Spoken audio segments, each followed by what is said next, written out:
ako inampon? Para saan ba talaga? Para gawing alila na walang karapatang magsalita. Bawat galaw ko'y binababantayan. Laging may sermon na kasunod ng utos mo. Galit na lamang.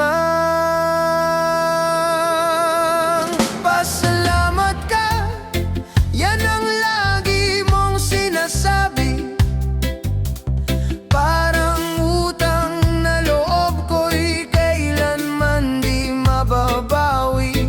Pero kailan ba naging kasalanan ng umaasa na sa pag-ampon mo may pagmamahal na kasama? Kung pasasalamat ang sukli sa bawat sugat, kailan ko mararamdaman ang yakap na tapat? Kung pag-ampon ay puro galit at tanikala, hindi ba't mas mabuti pang wala na lang sila?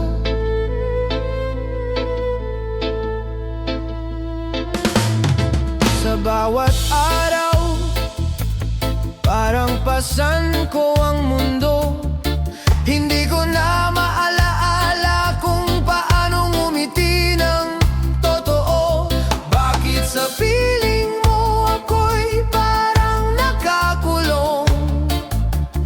Ang tahanan mo'y naging hawla, ang puso ko'y nagugupong.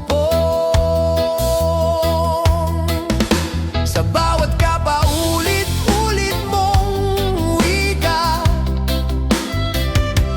parang buhay ko'y isang utang na kailangang isuka. Ngunit bakit ang pagmamahal mo'y tila kulang? Para bang ako'y hindi anak, kundi isang kasangkapan. Kung pasasalamat ang sukli sa bawat sugat, kailan ko mararamdaman ang yakap na tapat? Kung pag-ampon ay puro galit at tanikala, hindi ba't mas mabuti pang wala na lang sila?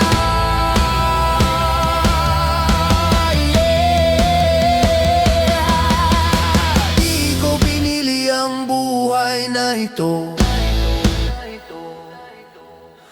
Hindi ko hiniling na magmakaawa sa pagmamahal mo. Kung ang lahat ng ito'y para lang sa utang na loob, sana'y iniwan mo na lang ako sa daan mag-isa sa hamon. Kung pasasalamat ang sukli sa bawat sugat, kailan ko mararamdaman ang yakap na tapat?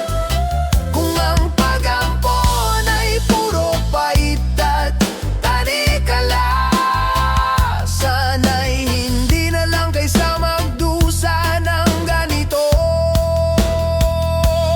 Pasalamat ba kung ang puso ko'y wasak?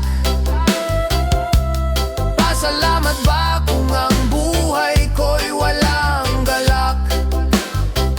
Kung ang pagmamahal ay hindi mo kayang ibigay,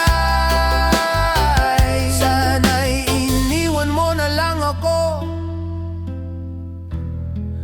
kaysa sa ganitong